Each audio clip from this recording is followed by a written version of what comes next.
because so much of what will happen will affect your lives, your jobs, the kind of country we are, the kind of future we want to build together. Clinton's support from millennials evaporated this summer. She's now only 4% ahead of Trump with voters under the age of 35. So, Bolling, do you think this has anything to do with jobs, the economy, or them wanting to make sure that they have a future when they graduate? I'm not sure it's that. Yes, that's important to millennials as it is to almost every demographic across the board. But I think this has a lot more to do with the outsider versus the insider. Outsider, the D.C. elite, that people chose.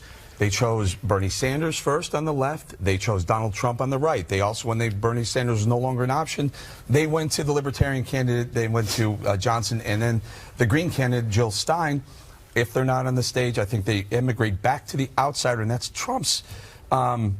He's done a good job with it, but that's Trump's mandate to continue that going forward for the next 6 weeks until the election, to say, I'm still the outsider candidate. Even if you're a Democrat, if you're not into D.C. politics the way it's been done for 230 years, then try something new, try me. And I think that he's actually resonating. A lot of people thought Johnson and Stein were taking away from Donald Trump, but as these battleground state polls, as Stein and Johnson's numbers go down, Trump is the one who's gaining all of that momentum. Are you joking? Not at all. Not at all. Look at the numbers. I look at the numbers, but the numbers are clear.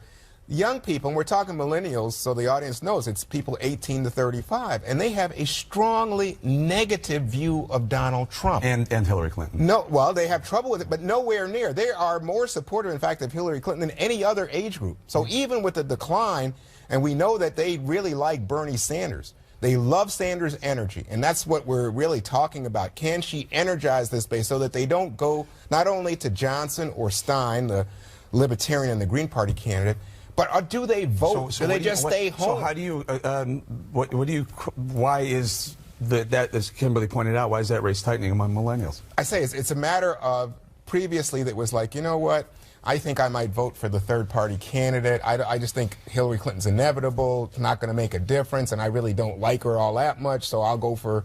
yeah, but they're not back. They're coming back. They're coming back to Trump. They're not coming back to Trump. That's not what the numbers show. They're not going back to her. Dana, from a communications point of view, this is something imperative for her to turn out this vote and energize her base. To me, when I saw this, I was like, wow. They know what they're doing. They're smart to be able to glue her Velcro to Bernie Sanders for now and try and get out that momentum, turn out the people to vote, and speak to this education and, reform of loans and things. So last week on FoxNews.com, you can find it. I wrote this piece about how not to win the millennial vote. And one of the things that's interesting is Bernie Sanders is, to me, a very unlikely celebrity politician. But the young people, they absolutely love him. They'll turn out for him. And he actually ends up being a really good warm-up act for her. So warming up the crowd, and then she comes in, and he's willing to do it, and so you have that unity on the ticket, so that's good for her. But we didn't talk about the other person that's helping on the millennial vote for Hillary Clinton. At least she hopes that she will be able to help, and that's Michelle Obama. Yeah, she was out today, and I think she's probably the most popular politician in America, and there's articles that say that she and Barack Obama feel a very strong vested interest in trying to help Hillary Clinton and other Democrats win, to help try to continue their legacy. The challenge for Donald Trump will be to say, you guys really want 8 more years of this?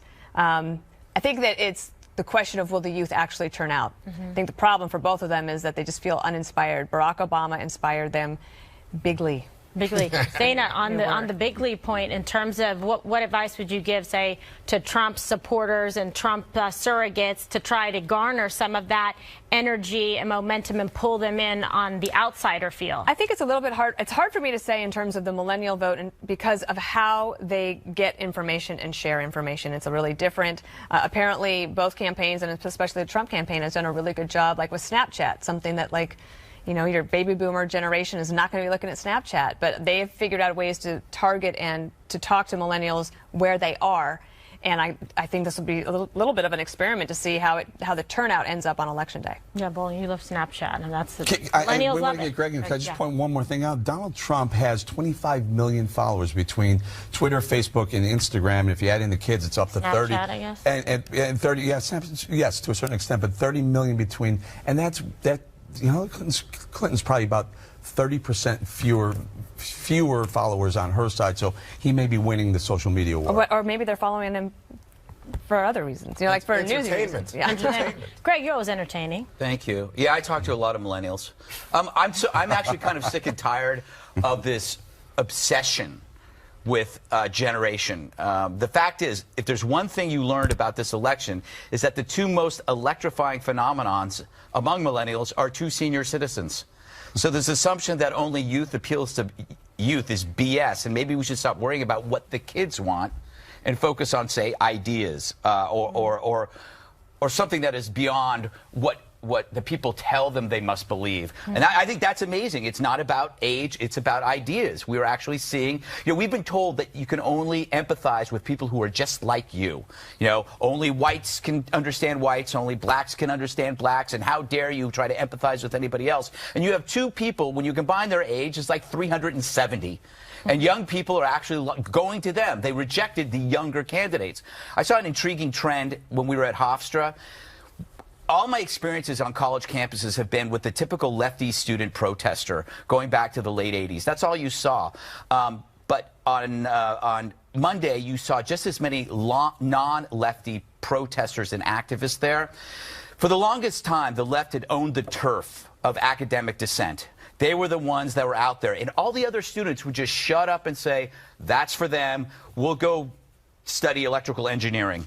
We'll go major in business administration. We'll let them own that turf. That's over. Yeah. I think there is a young right that is creating their own student movement, and it explains the reaction in the safe space hysteria. Right. The left are realizing it now. But the right loses that battle for you said the ideas, and I think you're 100% right, stick to the ideas, but the right loses that battle because with millennials, the ideas are this. On the left, free college tuition. Right. What do they relate to? College tuition. That's right now. On the right, the selling point is stick with us. Down the road, you're going to get better jobs. You're going to make more money. Taxes are going to be lower, and that's aspirational down the road. But there's one difference. There is one difference. The right, the young right, have actually had enough with the politically correct climate on campus. Tough sell, though, right? Yeah, I mean, but I think they enjoy being able to say, "Screw you. We don't care about your feelings, your safe spaces, and your microaggressions." And speaking of such, what's Donald Trump been up to since the debate? Juan, of course, taking more shots at his opponent. Take a listen.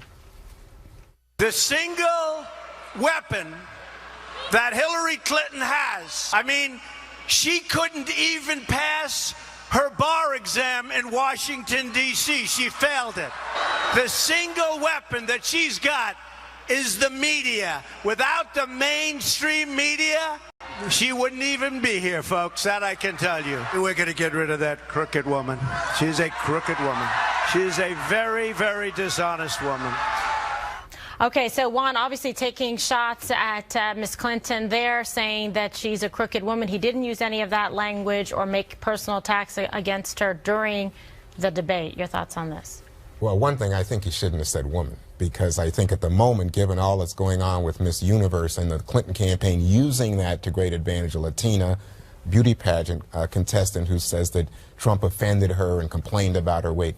I just think he needs to stay away from the woman angle, and given, again, the importance of the woman vote, especially white, suburban, Republican-leaning women, I just think, I don't know, he doesn't seem to pick up on that issue. I just want to come back to something Greg was talking about for a second, Talking Kimberly. now in Iowa as well, live. That's just a shock. Go ahead. Which is the issues of importance to millennial voters. First of all, it's so important to understand, millennial voters are now the biggest single cohort in terms of the electorate. They're bigger than baby boomers.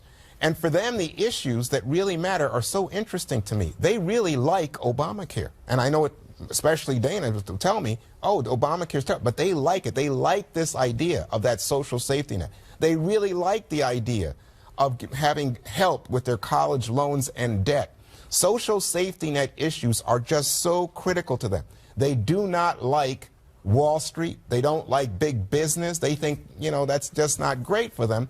And so as a result, they get turned off by politics because they see politicians as always defending big business, you know, too big to fail and all the rest. They don't think that no one's invested in them. And that's what Bernie Sanders did so successfully. They're missing an economics lesson, though, Juan.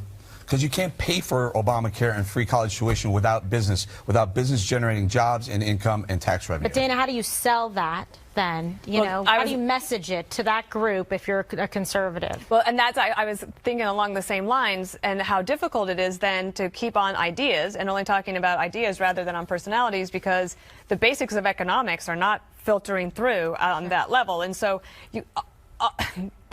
it's tough, especially if you also add the culture issue, right? Pop culture, not on the conservative side for the most part. But I do think there is something that's interesting politically, and that is that in the debates and in this election, this is the first presidential election we have had in several goes around it, where the issue of gay marriage is not on the table. There was not a debate question about it. There's no discussion about it. And for millennials, gay marriage is like they are for that. They are for fairness, non-discrimination. It doesn't matter your sexual orientation. So in some ways, you can focus back on ideas once you take some of those social issues off the table. And so talking about economics is really important, but a harder sell for conservatives who want smaller government if the largest generation, about 90 million strong, wants a lot more of it and thinks Wall Street isn't going to be able to help them. And choice did not come up as well. Abortion. Well, there was nothing on gay rights. There's nothing on abortion. There was almost nothing, I believe, on religion. So this is a key club that is missing from the left-wing golf bag. It's not going to work anymore. So what they have replaced it with, I think, is they've expanded the accusation of bigotry and identity politics to make up for this, because they think that they see that as a way of cornering Republicans, either on the race card, which they've always used, but now they're using it more often. And income inequality. Yeah, income inequality is the other new club that they put in there. The other thing that's interesting, though, is watching how Trump's advisors, in order to talk to him, are actually using the press. They realize that they can't get to him, so they go to the New York Times, they leak information. It's like taking an advertising out in a newspaper to get your girlfriend back because she's not talking to you.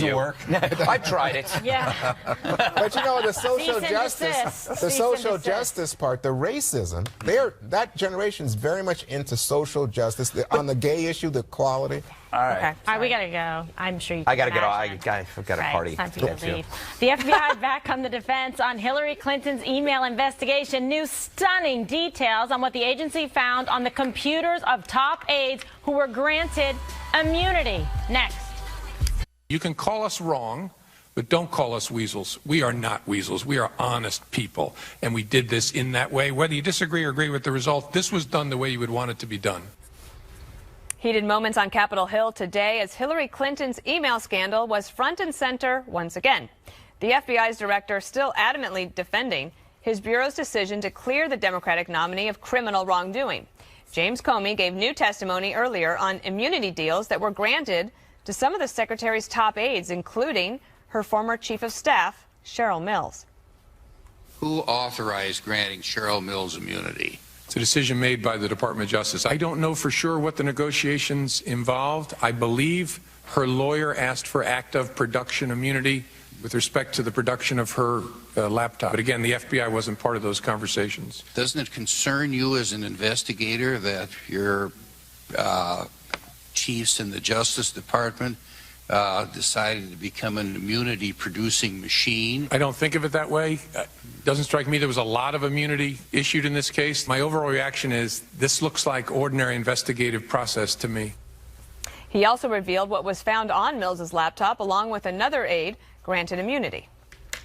I think there were some emails still on the computer that were recovered that were classified, is my recollection. Isn't that a crime? No, it's certainly something, without knowing more, you couldn't conclude whether it was a crime. You'd have to know what were the circumstances, what was the intention around that. Gowdy, I'm going to have you take a look at this.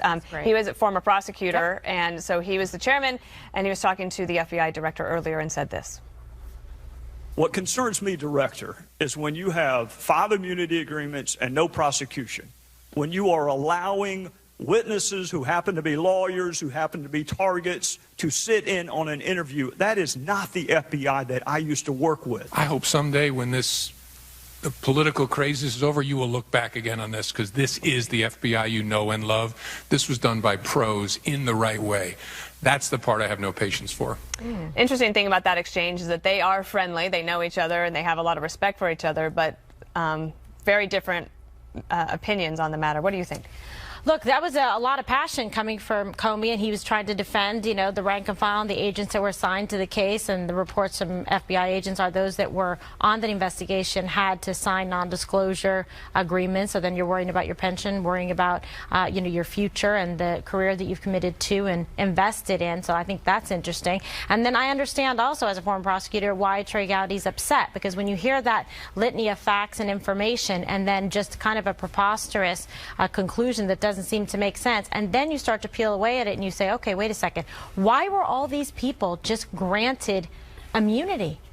Like, why are they all granted immunity? And then getting a chance to sit in as Absolutely. Cheryl Mills acting as a lawyer when Hillary Clinton was interviewed. Complete conflict of interest, totally inappropriate. So there's no way in good conscience, you know, even a good man like James Comey can defend that. That was not done properly. Why was that woman, Cheryl Mills, on the screen granted all of this in addition to the people that you see on the screen? It's like a pyramid of corruption immunity is what it is. You smell a rat, Greg? Well, if she wasn't running for president, That's his shoes. What? The smell. Oh, anyway, it's interesting things. I learned that they were trying to buy BlackBerries from eBay. Her assistant was trying to buy new BlackBerries from eBay. It's like buying underwear on the street. You have no idea where it's been. People will try to paint this as a political witch hunt, but it really is about national security. If a president can't handle classified info in this era of technology, that's very scary. I mean, it's like electing Hillary is like dropping Wilma Flintstone into the Jetsons. She's the wrong person for the right era. The fact is, if she wasn't running for president, she'd be running from the law, she'd be on the lam, and her husband Bill would be on whatever happens to be around at the time. Oh, my God. I'm not going to play the soundbite because I want to save time, but Eric, I want to ask you. So Judge Napolitano was on earlier, and one of the things he said was, how could the FBI director be proud of an investigation that didn't use any of the tools available to the FBI? Yeah. And he said he was proud of it. Comey said he was proud of it. Look, I actually trust James Comey. I think he offered immunity because he was trying to get to a goal. He's trying to get to some information. My problem isn't with any of that. My problem is once he got the information that we all know he got, talk about buying BlackBerries on eBay, talk about having 13 devices, Hillary Clinton had 13 devices after saying she had 1 or 2, whatever, smashing the devices, but this one right here, where they admitted to using BleachBit. At least when you get this information, say, you know what, there's more here, and we may be done. But rather than saying, I don't recommend an indictment, further investigation, he should have said, no, I think this needs to continue. We need to continue to research and find out why someone would go to such lengths to make sure that no one finds those 33,000 emails. And why are you granted immunity if you didn't commit crime? But even if you do use the immunity to get to another person, to get to another person, I don't There's know nobody that. left. Oh, she's left. She's left. Juan, when you didn't work. putting your when you were a Washington Post reporter, putting that hat back on, would you follow up on this story? Like, do you think there's something there? Oh, sure. Everybody thought there was something there. That's why the New York Times got involved with this story from the start. No, but I mean now. Now it's done. The thing is, FBI guys, you say you like Jim Comey because for a while there was criticism of Comey, criticism of the agents. The fact is they have concluded there's nothing there. And the reason that they gave immunity to Cheryl Mills and the others was because they were engaged in an active effort to try to find out if anything was wrong, anything illegal done at the very top, and they found zero. In fact, he said the problem would be if an FBI agent did something like that, he might be in trouble internally, but he still wouldn't be prosecuted. And with regard to what Eric was talking about, the BleachBit stuff, again, Comey said this was simply to keep her email address private. It was not about any criminal or obscuring information or classified information. And, you know, they don't police who attends these meetings, who can be a lawyer for someone in an open discussion with an FBI agent. So Mills walked in. The problem I have, the big problem is, you guys keep making this the equal of anything that's been done by Trump, or worse than anything done by Trump. In fact, it's exactly the opposite. Trump is the one who is under active investigation for the illegalities done by his foundation. Trump is the one who's going on about his not paying taxes.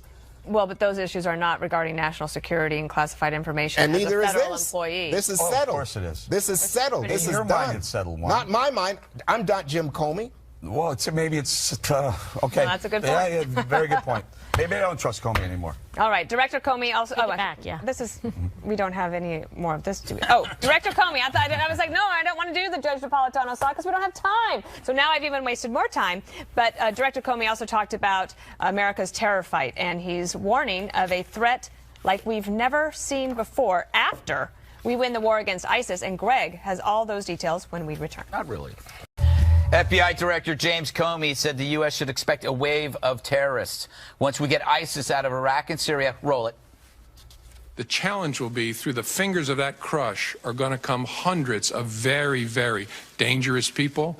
They will not all die on the battlefield in Syria and Iraq. There will be a terrorist diaspora sometime in the next 2 to 5 years like we've never seen before. We must prepare ourselves and our allies, especially in Western Europe, to confront that threat.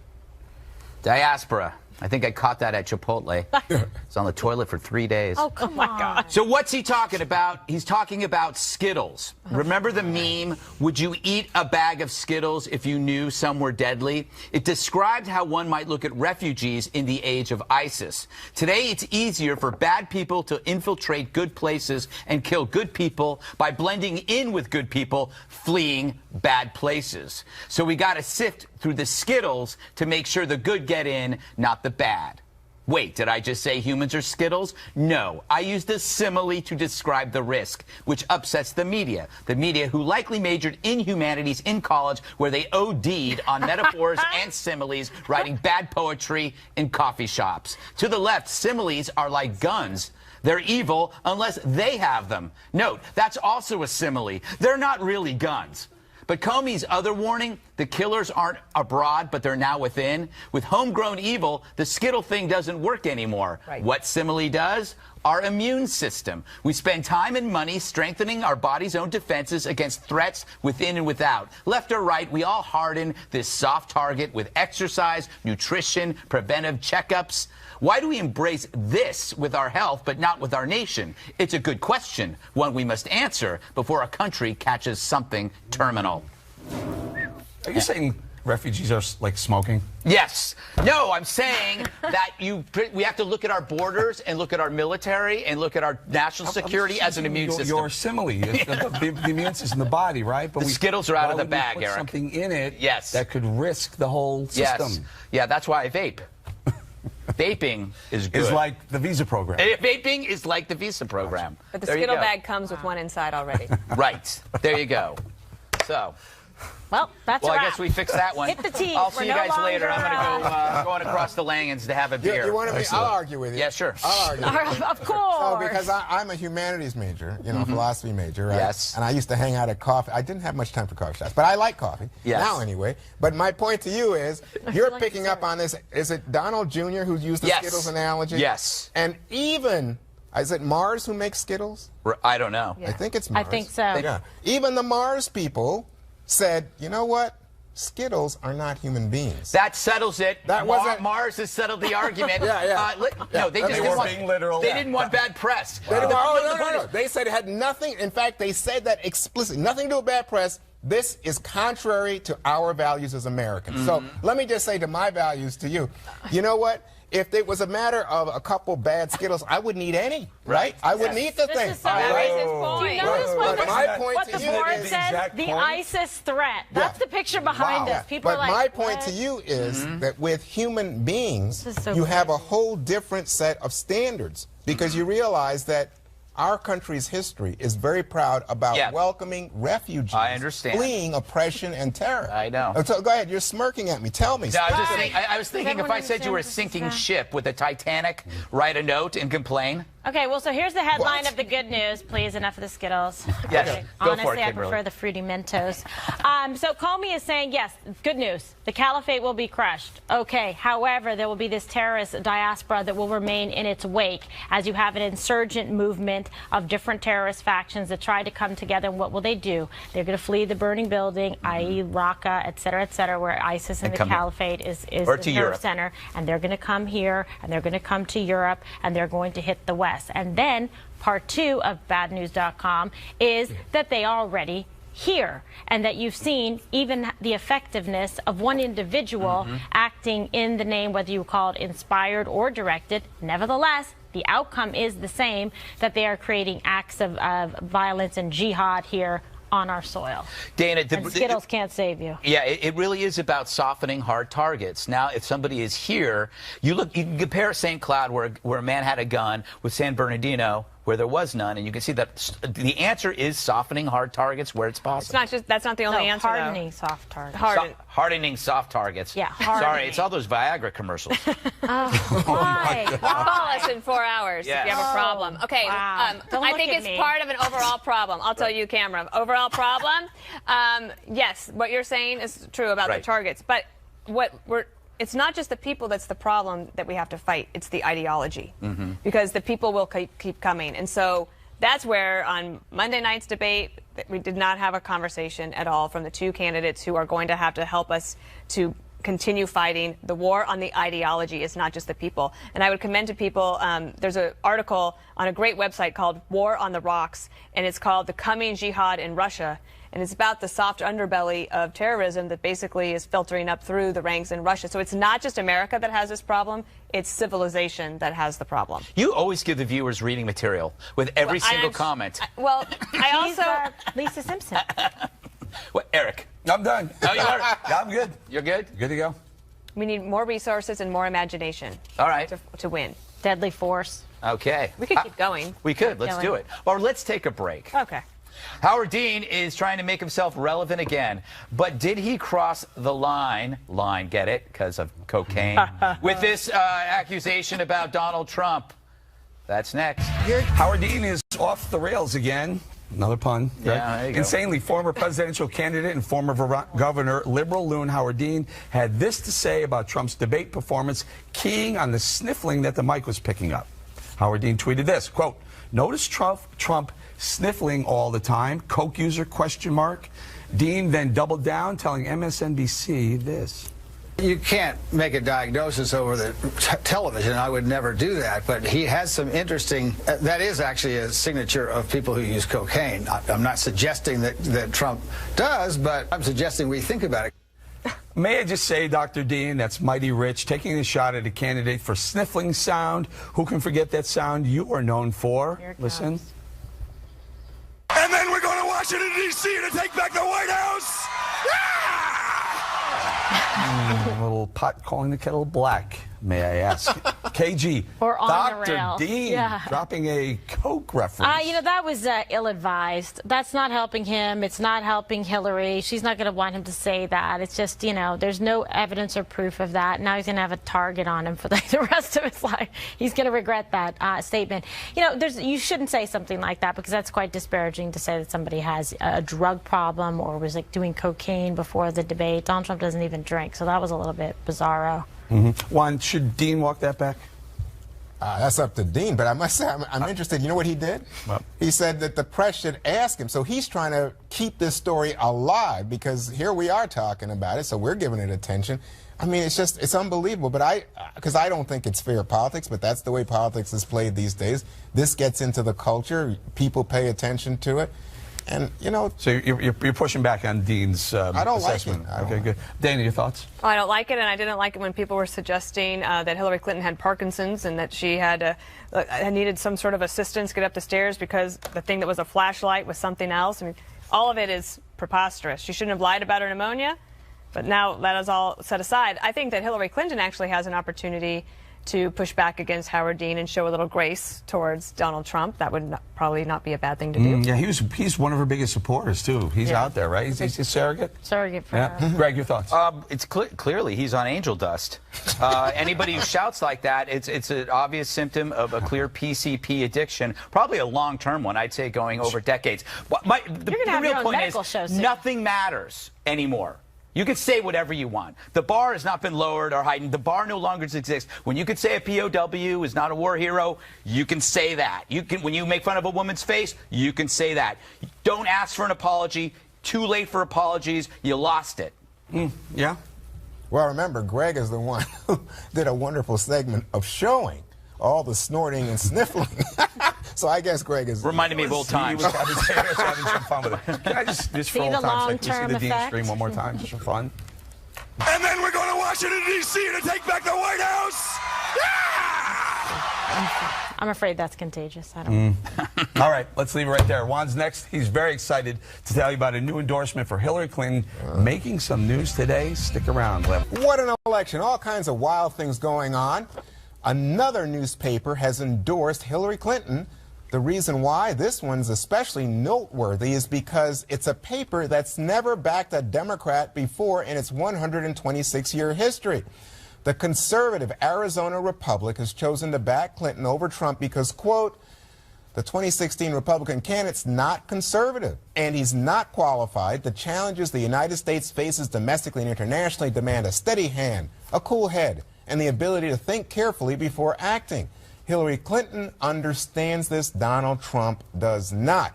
So I know this upset you, Eric. What do you think? Steady hand, cool head. Yes. Hillary Clinton. That's what they said. Yeah, good luck with that. And by the way, when the Supreme Court is left and when the federal courts are left, we'll go back to the Arizona newspaper and say, how do you like your choice now? Okay, but also you have, Dana, the Dallas Morning News, the Cincinnati Enquirer, other conservative papers. I mean, these people didn't endorse Kennedy, FDR. They're endorsing Clinton. It's not an anomaly. It's not necessarily a trend. I don't think it's determinative of the outcome. I do think that Republicans will keep Arizona in the red column, although it's getting closer. And I think that in 2020 and 2024, with continued demographic changes, that could be different in the future. When the New York Times endorses Hillary Clinton, it's not news. They do it every day. It's not a big deal. But this would be newsworthy because it is so unusual. And 126-year history, I was thinking it would have been fun to have been a fly on the wall for the argument amongst the Ed board before this decision was made, because I don't know if it was unanimous. I imagine that it probably was not. Well, in fact, Kimberly, some of these papers said that they have lost subscribers, and newspapers, as you know, are a declining industry in terms of finances. So perhaps but they said they write editorials. They say based on principle, and principle can have a cost, and they're willing to pay the cost. How would you respond? Yeah, I take issue with them saying that she is somebody that can be relied on. I don't find this based just even on the email scandal that she's someone that's trustworthy. I think she's someone thinks she's above the law, that has been able to avoid prosecution and being brought to justice for her crimes. I mean, look at the Clinton Foundation, look at the email scandal, look at Benghazi. So no, fine. Don't do an endorsement then, and nor is she a conservative. That's what I say to the Arizona Republic. Greg, so there's some other papers that we should talk about. Manchester Union Leader, Winston-Salem Journal, Richmond Times-Dispatch. They didn't endorse Clinton. They endorsed Gary Johnson, the libertarian. What are these papers you speak of? Well, you never heard of them. No, a paper. You put it paper. The birdcage. It's a thing. Yes, it's a thing. I question whether anybody really cares. The upside about, but it does reveal an interesting truth. Trump brought something good to this election. The death of ideology. But it also brought something bad, which is there doesn't seem to be any governing principle rooted in any conservatism. I've yet to hear him articulate a conservative vision. However, I know that we've also no longer are piled on with all the typical cliches that have made Republican conservatism hard for a lot of people to stomach.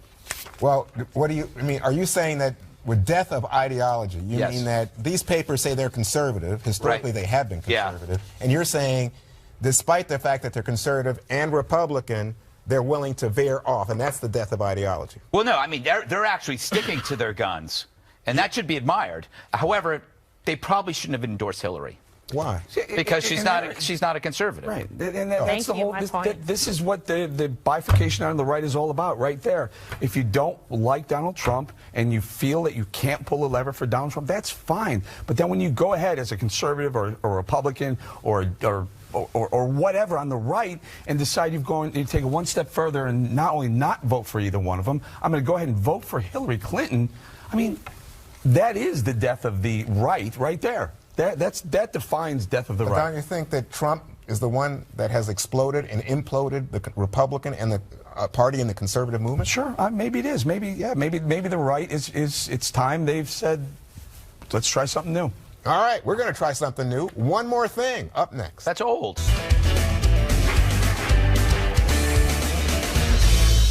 It's time now for one more thing. Greg, delight us. I will. Let's go to this thingy. Greg's Robot News. All right, this is more proof that it's only a matter of time before the robots enslave all of us. Take a look at Pepper in Japan. It's a robot. It's trying to learn how to land a ball in a cup. Fails. This is after 10 times. It fails after like 50 times, 80 times. Then when it gets to the 100th time, it actually does land the ball in the cup. It is a metaphor for the coming superintelligence. Once artificial intelligence surpasses human intelligence, we are going to be hens and chickens in their farmhouse. They will just raise us for brain meat. It's over. Ew. We'll be those little balls in that cup. Yep, we'll be the little balls in the cup. Yeah.